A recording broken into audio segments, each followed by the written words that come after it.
With just over a minute remaining in the third quarter, Giannis hit this layup to give the Milwaukee Bucks a 6-point lead over the Golden State Warriors. Now, just to add context, this was a Warriors team with no Steph Curry on the second night of a back-to-back after a terrible loss to the Denver Nuggets. And at this stage, the Bucks had outscored the Dubs 32-12 in the third quarter. It looked like the Warriors just didn't have enough firepower against a healthy Milwaukee without Steph Curry. Step forward Jimmy Butler, who decided it was his time to step up, because following a 3 from Buddy and some free throws, watch Jimmy get the ball with a few seconds remaining and force AJ Green into a terrible foul, going to the line, and all of a sudden, a 6-point lead had been erased. Jimmy then followed that up by hitting an and-one jump shot before then getting the ISO against Gary Trent Jr., getting to his spot and rising up. But he wasn't done there, because Jimmy continued his takeover throughout the fourth quarter. This time getting the handoff from Dre, and watch him draw Brook Lopez away from Quinton Post, and we all know Mr. Post does not miss very often. And Jimmy was at it again, this time blowing straight past Kuzma before stopping on a dime to float it in over Giannis. And that wasn't all Jimmy did, with him recording 3 more assists and getting to the free throw line a couple more times in the fourth quarter, but that's the Jimmy Butler effect. In the space of 6 minutes against a good Milwaukee team with the Warriors on the ropes,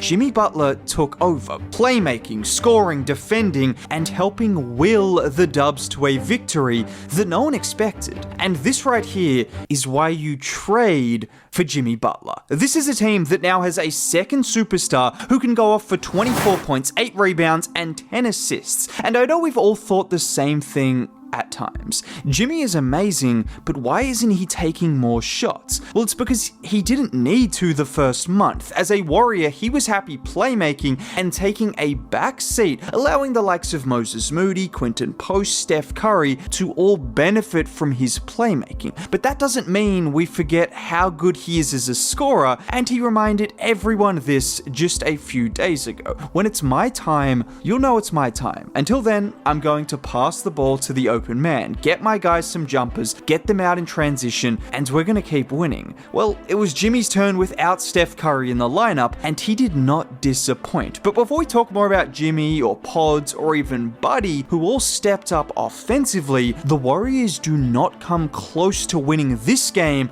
without the help of one man in particular. I'm talking about Draymond Green. At 6'6", having the ability to guard the 7-foot unstoppable force that is Giannis Antetokounmpo at 35 years old, this right here is the example. This right here is why Draymond Green will go down as one of the greatest defenders of all time, and the most unique defender of all time. I mean, just look at him here, sliding over to prevent the Dame 3. He then slides back to Dame, back to Giannis, and then with Giannis having a full head of steam, look at Dre's ability to block him at an angle whilst backtracking. I mean, watching that in slow-mo doesn't do it justice. Look at the genius of this man defensively. Or here, where he chases Giannis around the screen. He makes sure that pocket pass isn't there for Kuzma, and with Post doing a good job at slowing him down, Dre then comes from the backside to block his shot. Look at Draymond on this play, where Giannis sets the screen for Trent. Dre initially slides over to force Trent to pass, he then has to slide back to guard Giannis, and look at the physicality to keep him from getting to the rim, bodying him to the spot he wants him to get to,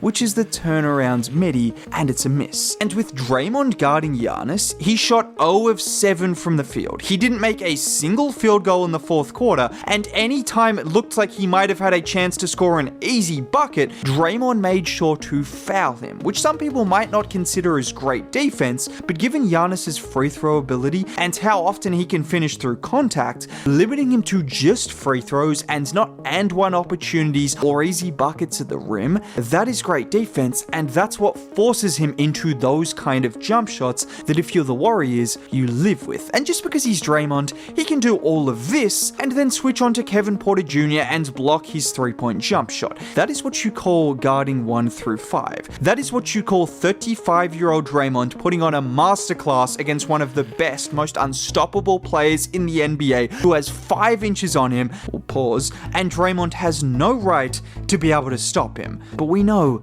that Draymond is just that good. And I know what some people are thinking. Am I going to mention the Warriors' loss against the Nuggets just the night before in a game with no Jokic and no Murray? Yeah, it was terrible. And everyone on the team and every fan knew that. But just to put things into perspective, the other hottest team in the league, the Minnesota Timberwolves, who the Warriors have been fighting with for that 6th seed, on the same night, they lost to a Pacers team with no Tyrese Halliburton, no Pascal Siakam, and no Miles Turner. Not to mention, the Warriors became the first team in NBA history to shoot under 30% from 3 and under 60% from the line in the same game. This was an outlier of outliers, and that's why the Dubs lost. It's still an L, and I'm not discounting that, but you can't look at this game with no Steph and the way Jimmy played and tell me this isn't a different team. Every team loses games, but the Warriors team from 3 months ago had zero chance of beating Giannis and Dame with no Steph, and particularly after that 3rd quarter. And it wasn't just Jimmy and Dre, but there were 3 other guys in particular that I want to give credit to. Brandon Podziemski was called the worst player in the NBA a month into this season. Since then, he has been consistent, he has been reliable, and even after being injured for a few weeks, he returned and hit 2 huge clutch threes. Again, demonstrating why this team is different, because after Moses Moody had been phenomenal for the last 2 months, he struggled against the Bucks, but Pods was there to help close out the game. And the other guy who helped close out the game and has just straight up been phenomenal for the last month was Gary Payton II.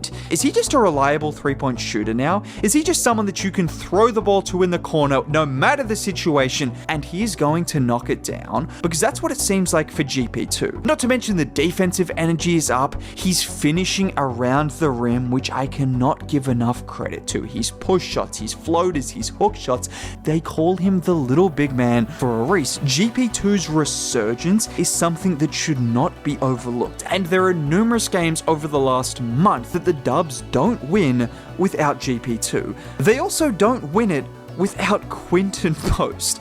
Guys, this guy was given to the Warriors for cash considerations. He's now starting on one of the best teams in the Western Conference, and I don't know about you guys, but every single time he shoots the ball, I expect it to go in. I'm not calling him the Steph Curry of big men, but I'm calling him the Steph Curry of big men, because Quinton Post is an absolute deadeye, and watching him spot up in the corner is something special. And you know what?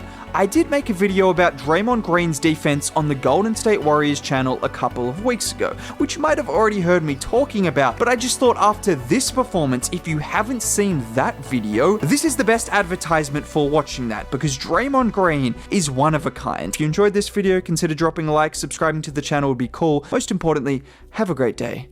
Bye.